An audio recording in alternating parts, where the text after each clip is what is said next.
Capítulo 3. Precisamos de unção nos púlpitos e ação nos bancos.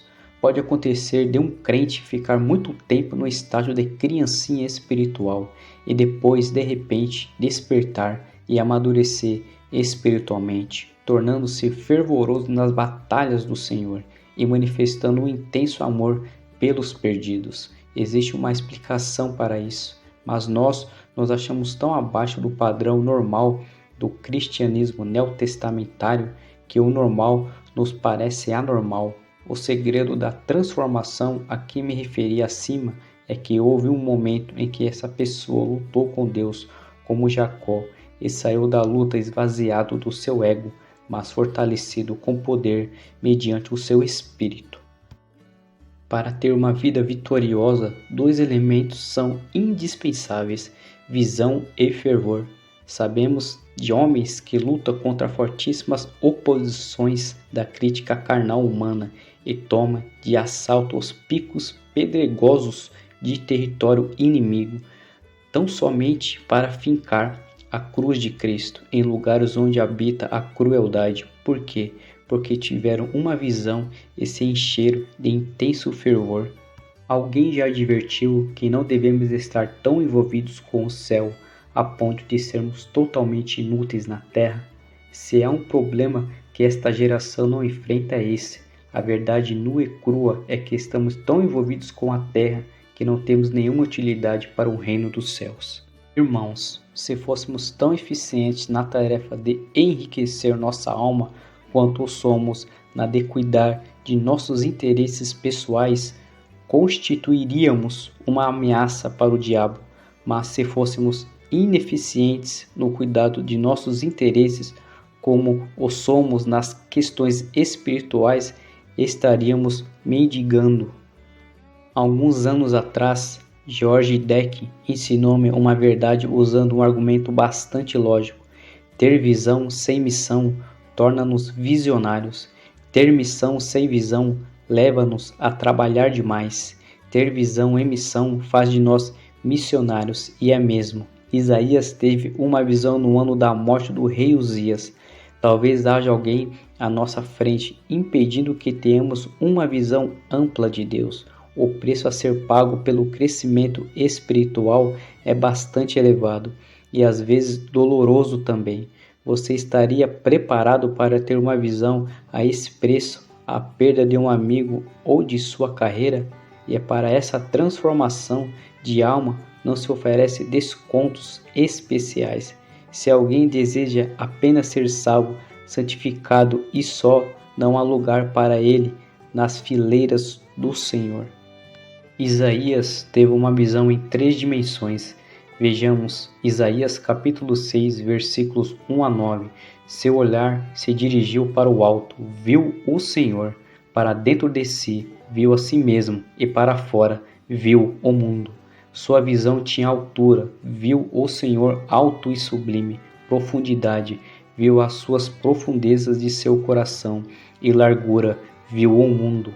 Foi uma visão da santidade.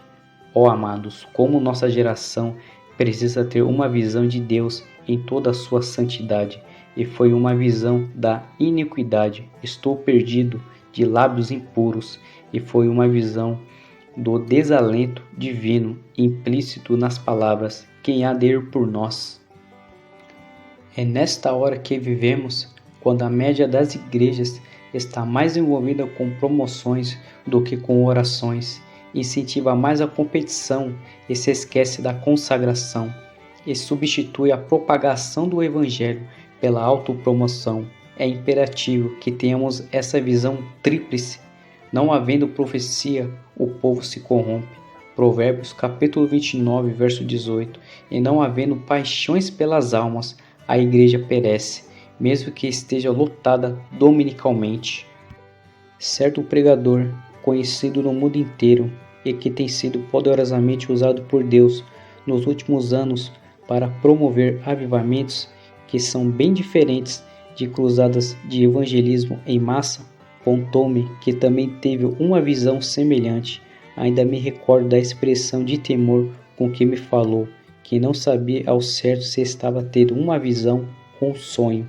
se estavam no corpo ou fora dele, mas disse que enxergava uma enorme multidão em um profundo abismo, todo cercado de fogo, presa no manicômio do universo, o inferno. Depois disso, esse homem nunca mais foi o mesmo, nem poderia. Será que Deus poderia confiar-nos revelação tão grandiosa? Já passamos pela escola da oração e do sofrimento para que o nosso espírito esteja preparado para suportar uma visão tão atordoante? Feliz é aquele a quem Deus pode comunicar tal visão. Ninguém vai além da visão que tem. Teólogos intelectualizados não têm condições de romper a cortina de ferro da superstição e das trevas por trás das quais há milênios estão perecendo milhões e milhões de indivíduos. Talvez só homens com menos intelecto, mas com uma visão maior, sejam capazes disso. Ter uma mentalidade espiritual é ter gozo e paz, mas se pararmos para pensar em estatísticas, poderemos ficar bem preocupados. Leia os dados que se seguem e veja se não dá vontade de chorar. Japão. O governo da nação afirma que a população já passa da casa dos 120 milhões e está crescendo ao ritmo de 1.100.000 pessoas por ano. Isso quer dizer que o número de não convertidos aumentou em 5 milhões nos últimos 5 anos. Coloque esse dado em sua lista de oração. Coreia. A população desse país é de cerca de 42 milhões, constituída em grande parte de refugiados, flagelados e famintos. Índia. Na Índia há milhões e milhões de pessoas no Vale da Sombra da Morte. Oriente Médio. Aí há mais de 1 milhão de refugiados árabes. Europa. Neste continente, até alguns anos, existiam cerca de 11 milhões de refugiados políticos e de indivíduos que, devido à guerra, se achavam distantes da sua pátria. Que situação triste! China. Em Hong Kong também há milhões de refugiados que escaparam da China comunista e vivem em condições miseráveis.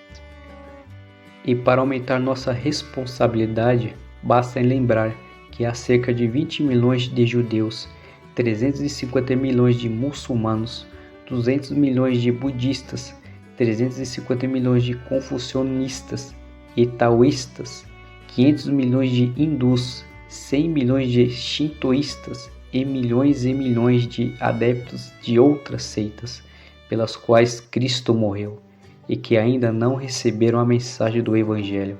Até mesmo nos Estados Unidos, existe em torno de 50 milhões de jovens com menos de 21 anos que não estão recebendo os ensinamentos de Deus, e cerca de 10 mil cidades de pequeno porte onde não há um templo evangélico. Quase 1 milhão de pessoas morrem sem Cristo, semanalmente, em todo o mundo. Isso não significa nada para você? Precisamos acabar com nossa religião sintética. Uma situação dessas revela a falta da unção dos púlpitos e de ação nos bancos. O fato é que hoje não se prega mais o Evangelho com o mesmo fervor de antes e não há mais fome de ouvir a pregação. É possível que Deus esteja mais irado com os países de formação protestante como Estados Unidos e Inglaterra do que com os comunistas. Acha essa afirmação absurda? Então pense seriamente no seguinte: na Rússia há milhões de indivíduos que nunca tiveram uma Bíblia e nunca assistiram a um programa evangélico na televisão ou no rádio. Se pudessem ir a uma igreja, iriam de bom grado. Talvez estejam equivocados aqueles que oram no sentido de que os perdidos tenham uma visão do inferno para que se arrependam. Pode ser que eles precisem mais de uma visão do Calvário, do Salvador sofrendo, a estar com eles para que se arrependam, porque iriam querer perecer depois de visualizar o Calvário. Conta-se que William Booth, fundador do Exército de Salvação, costumava dizer que, se pudesse, gostaria de proporcionar aos seus soldados em fim de curso a oportunidade de passarem 24 horas espiando para dentro do inferno, para que contemplassem o eterno tormento que ali impera. As igrejas fundamentalistas precisam de uma visão dessas, e quem mais precisa são os eloquentes e orgulhosos evangelistas. Houve certa vez um criminoso de nome Charles Pace. Não tinha respeito nem pelas leis de Deus, nem pelas dos homens, mas afinal, um dia foi preso condenado à morte. No dia de sua execução, foi levado ao corredor da morte na penitenciária de Harley, Leeds, na Inglaterra. À sua frente ia o capelão da prisão, lendo versículos da Bíblia em voz monótona e desinteressada.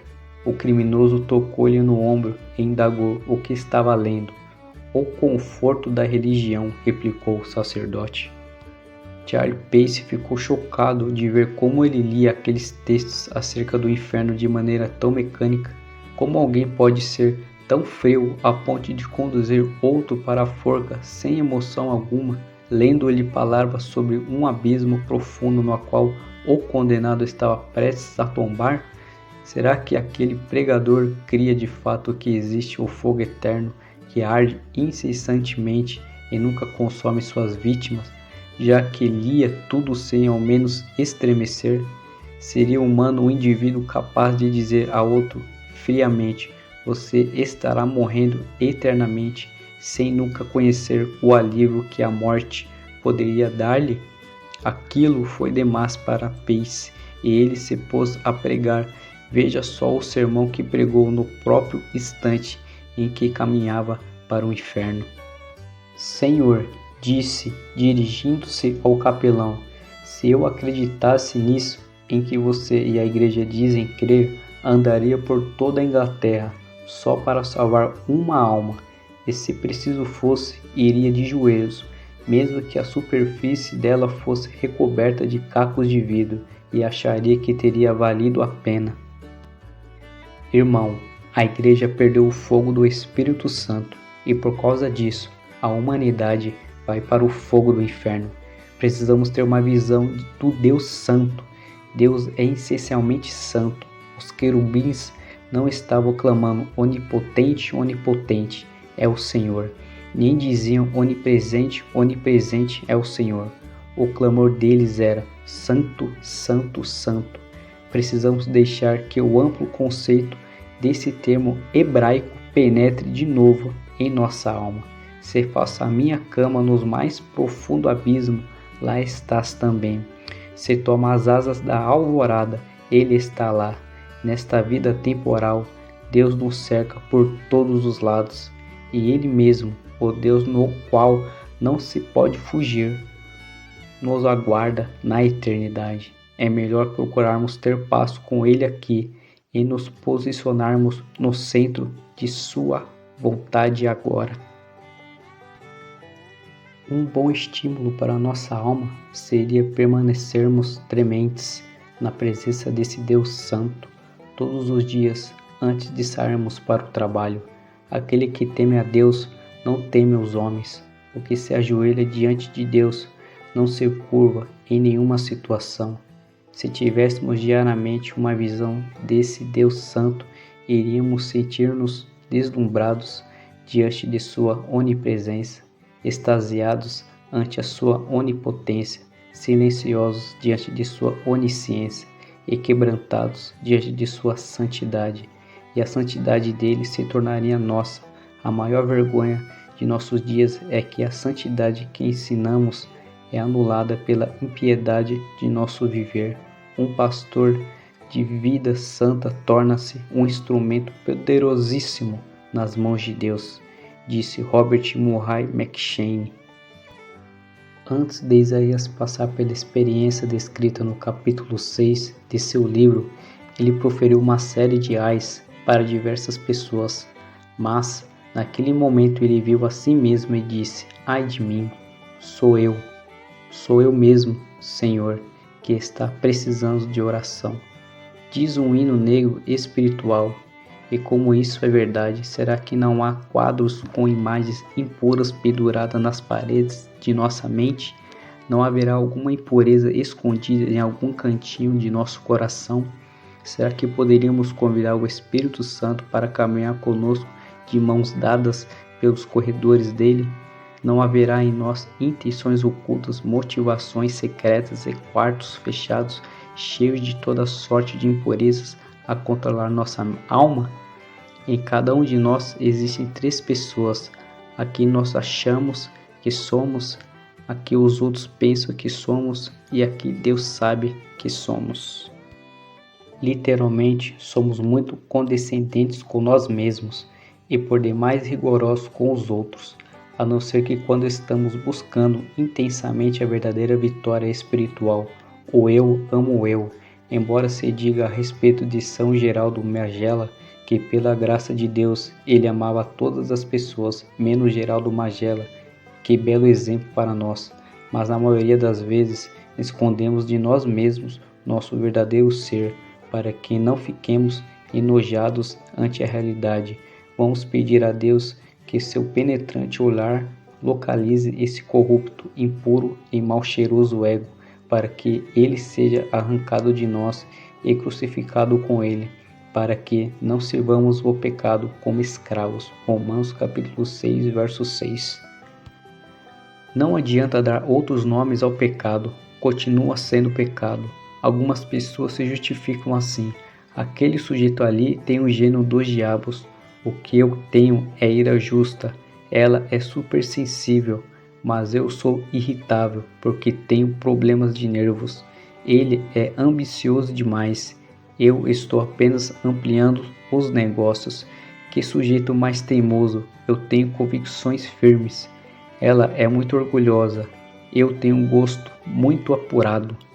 É muito fácil encontrarem-se justificativas para todos os tipos de pecados, é só querer, mas quando o Espírito Santo nos sonda o coração e conhece o que vai em nós, não passa a mão em nossa cabeça, nem tampouco nos lesa.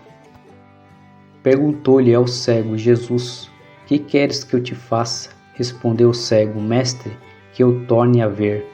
Marcos capítulo 10, verso 51. Vamos nós também pedir visão a Deus, uma visão para o alto, para dentro de nós e para fora. Assim como aconteceu com Isaías, ao olharmos para o alto, veremos o Senhor em toda a sua santidade, e ao olharmos para dentro de nós, iremos ver-nos exatamente como somos e enxergaremos nossa necessidade de purificação e poder. E ao olharmos para fora, veremos um mundo que está perecendo e sem o conhecimento do Salvador. Sonda-me, ó Deus, e conhece o meu coração, e prova-me, e conhece os meus pensamentos. Vê se há em mim algum caminho mau, e guia-me pelo caminho eterno. Salmos 139, 23 e 24. Só então teremos unção nos púlpitos e ação nos bancos. Você acabou de ouvir o 3º capítulo da série Por que Tarda o Pleno Avivamento. Continue nos acompanhando nos próximos vídeos. Não esqueça de se inscrever em nosso canal e deixar seu like. Fique na paz e até a próxima.